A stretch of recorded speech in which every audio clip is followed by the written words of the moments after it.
5. Hello and welcome to MartinMaths, and we are still on tour in Belgium!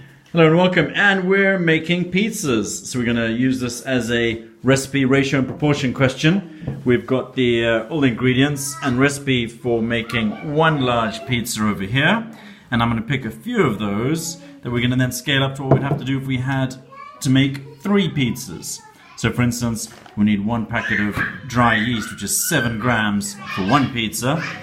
We need 2.5 cups of flour for 1 pizza, and we need 2 tablespoons of olive oil. So what would we have to do to make 3 pizzas? Well, we just have to multiply those each by 3, so that would be 21. 2.5 times 3 would be 7.5, and that would be 6. So that's yeast, and that is flour, and that is olive oil.